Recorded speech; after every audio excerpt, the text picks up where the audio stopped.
चलिए दोस्तों, आज हम फिजिक्स के किरचॉफ नियम यानी प्राथमिक यानी प्रथम नियम को जानेंगे। इसके प्रथम नियम को अगर एग्जाम में पूछा जाता है कि किरचॉफ के प्रथम नियम को बताए, क्योंकि किरचॉफ का दो गो नियम होता है। कितना? दो गो नियम, जो कि प्रथम नियम आज पढ़ेंगे। आज जो अलग क्वेश्चन भी है उसको भी पढ़ना है। तो चलिए देखते हैं बिना टाइम वेस्ट के। तो किरचॉफ का जो धारा प्रथम का जो नियम होता है उसको लिखने बोलेगा एग्जाम में, तो कुछ नहीं, सिंपल सा आपको लिखना होगा।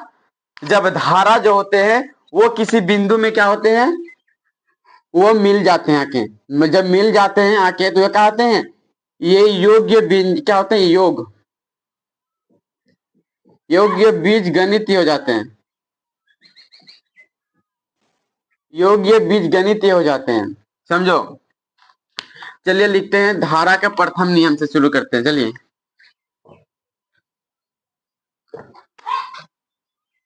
यानी किरचॉफ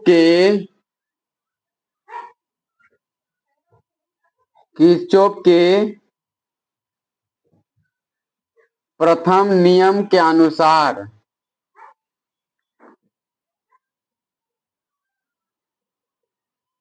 प्रथम के, ठीक, किरचॉफ, इसको किरचॉफ भी बोला जाता है। इसका दूसरा नाम किरचॉफ भी पूछ सकता है। क्या पूछ सकता है कि किरचॉफ का प्रथम नियम द्वितीय नियम को भी लिखे, या आपको पूरा लिखने बोलेगा। यानी एवं धारा का दोनों मतलब दोनों नियम को लिखो, प्रथम और द्वितीय नियम। तो पहले ही पढ़ते हैं हम लोग प्रथम नियम को, ठीक। तो प्रथम नियम में कुछ नहीं होते हैं, जो इसमें धारा जो संधि होते हैं, जो संधि पर, ठीक। तो किरचॉफ के प्रथम नियम के अनुसार संधि पर मिलने वाली धारा, संधि पर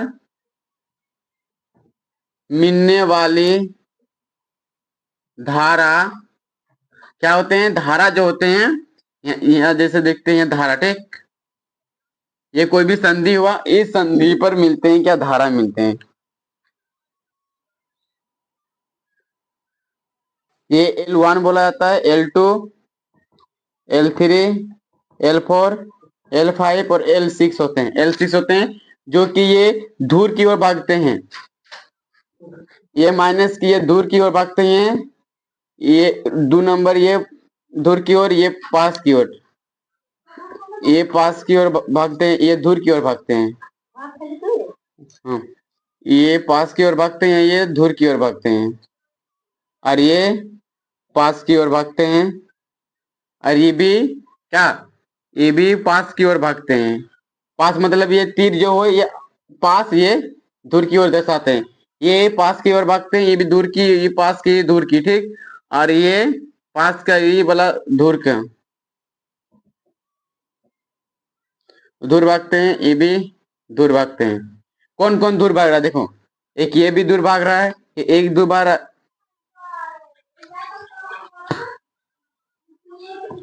ये तीनों जो डैश किए हैं वो तीनों क्या होते हैं, दूर भागते हैं। जो कि ये एल गोल गोल जो घेरा लगवा दिए हैं,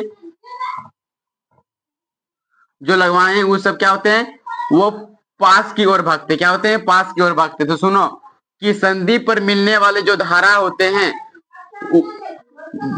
जो कि संधि पर जो धारा जो मिलते हैं वो बीजगणित के योग होते हैं। क्या होते हैं, बीजगणितीय योग के क्या होते हैं, शून्य होते हैं।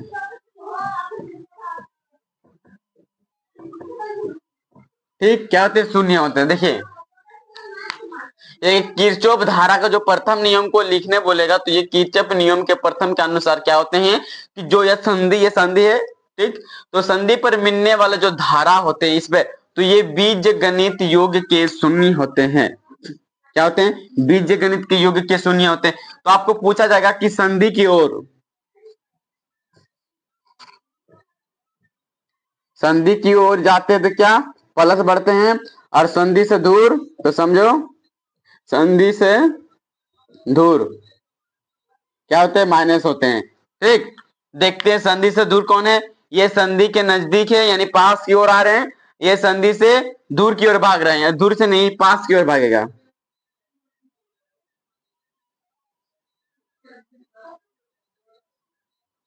ठीक, ये दूर की ओर भागेगा, ये पास की ओर भागेगा, ये भी पास की ओर भागेगा, और ये दूर के, ये भी दूर के लिए। ठीक, तो देखते निकालते इसका सूत्र क्या होते हैं। ये जीरो बराबर क्या होते हैं, शून्य योग के, दोनों को जोड़ने पर क्या होते हैं, जीरो हमारा निकलना चाहिए, तब हम मानेंगे ये बीजगणित योग के क्या होते हैं, शून्य होते हैं।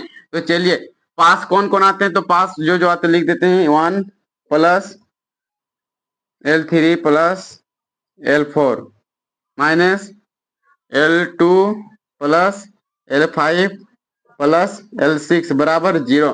ठीक, तो ये हमारे नियम को बताता है, जो कि धारा यानी संधि पर जो मिलने वाले सभी धारा क्या होते हैं, बीज गणित योग का क्या होते हैं, शून्य होते हैं, यानी जीरो होते हैं। मिल गया जीरो, यहाँ अगर निकालेंगे तो ये हमारे जीरो निकलेगा। यानी किरचॉफ के नियम पर इतना सरल भाषा में बता दिए हैं कि आप देख कर ही आपको याद हो सकता है। ठीक, ये संधि की ओर आ जाता है तो प्लस की प्लस बोलते, मान लो कोई घर पहुंच रहा है, तो घर पहुंच रहा, मान लो यहाँ घर है, ठीक, इसको जाना है, यहाँ से आ रहा है, तो ये पास की ओर बुझा रहा है, यानी प्लस, यानी जल्दी पहुंचने वाला है, और ये भी तो जा रहा है, तो जा रहा था, फिर कब आएगा, 12 बजे के बाद आएगा। इसलिए जब ये प्लस में जब आने की ओर दर्शाते हैं तो इसे प्लस की ओर दर्शाते हैं, और जब जाने की तो हम माइनस में दर्शाते हैं। ठीक, इसमें बताया गया। तो किरचॉफ धारा जो प्रथम नियम को लिखे, तो ये आपको लिखना है कि किरचॉफ नियम के प्रथम नियम के अनुसार संधि पर मिलने वाली धारा बीजगणितीय योग के शून्य होते हैं, जो कि इसमें धारा क्या होते हैं, संधि की ओर प्लस होती है, संधि से जाते हैं दूर तो ये माइनस में होते हैं। तो आपको निकालना है ये सूत्र, तो सिंपल सा सूत्र निकालेंगे, पहले जो जो पास आते हैं उसको लिखना होगा, जो इसके बाद ये माइनस में होगा। ठीक, ये माइनस में, ये माइनस में होगा। ठीक, ये दोनों, ये इधर से सब माइनस, इधर से माइनस, जब करेंगे तो ये सब कट कर क्या होगा, जीरो बराबर जीरो आ जाता है। ठीक, तो ये किरचॉफ का नियम, जो कि आप दूसरा क्वेश्चन में चलते हैं। चलिए, तो चलिए ये दूसरा नंबर हमारे क्वेश्चन है कि किसी सेल की आंतरिक प्रतिरोध क्या होते हैं, आंतरिक प्रतिरोध किन कारकों पर निर्भर करते हैं। ये आपसे पूछ भी सकता है किसी एग्जाम में कि ये आंतरिक प्रतिरोध है क्या। तो आंतरिक प्रतिरोध में जो धारा प्रभावित होते हैं उसको रोकने का कार्य करते हैं, जिसे हम क्या कहते हैं, आंतरिक प्रतिरोध कहलाते हैं। जो कि ये किन कारक पर निर्भर करते हैं, तो चलिए किन कारकों पर निर्भर करते हैं। देखिए आंतरिक प्रतिरोध अगर उसको कारकों पर निर्भर करता है किस लिए, तो चलिए देखते हैं। ये क्या कोई बिकर है, अच्छा से बना लेते हैं। ठीक, ये कोई बिकर है,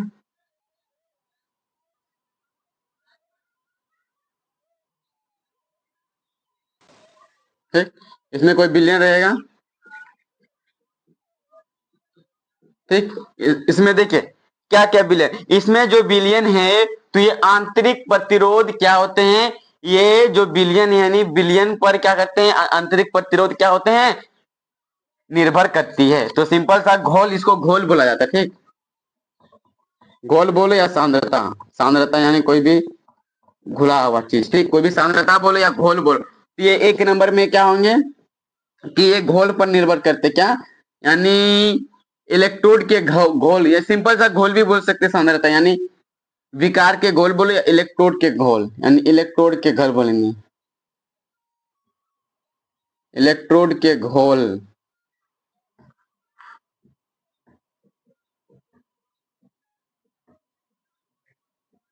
इलेक्ट्रोड के घोल पर निर्भर करते हैं। दूसरा, दूसरा देखते हैं कि ये जो इलेक्ट्रोड है, इलेक्ट्रोड के बीच की जो दूरी मिलते हैं ना, मिल रहा है ना दूरी, तो इसी दूरी पर भी निर्भर करेगा कौन, आंतरिक प्रतिरोध। तो यानी इलेक्ट्रोड के दूरी पर,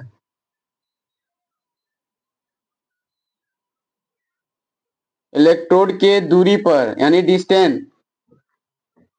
ठीक, इलेक्ट्रॉन के दूरी पर तीसरा क्या होगा, तीसरा देखते हैं कि जो इलेक्ट्रोड है, यानी ये दोनों जो इलेक्ट्रोड है, तो ये दोनों इलेक्ट्रोड पर भी निर्भर करेगा, तब तो इसमें जो धारा प्रवाहित होगा, इसमें जो धारा प्रवाहित ही होगा, जो कि धारा में जो धारा प्रवाहित होते हैं उसको बंद करने के लिए जो हमारे क्या कहलाते हैं, आंतरिक प्रतिरोध, जो कि इसमें इलेक्ट्रोड के माध्यम धारा को निर्माण करते हैं। तो इसमें भी बोल सकते हैं कि ये दोनों इलेक्ट्रोड पर निर्भर करते हैं। तो ये दोनों इलेक्ट्रोड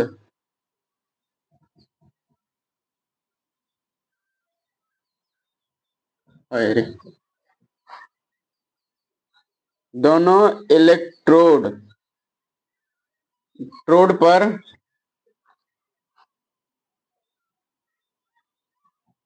निर्भर करता है। देखिए इसी तरह एग्जाम में पूछता है क्वेश्चन, आपको दे दिया कि आंतरिक प्रतिरोध क्या है, दूसरे टाइप से पूछा जाता है फिर, तो आंतरिक प्रतिरोध क्या है, आंतरिक प्रतिरोध किन किन कारकों पर निर्भर करते हैं आपको लिखना होगा।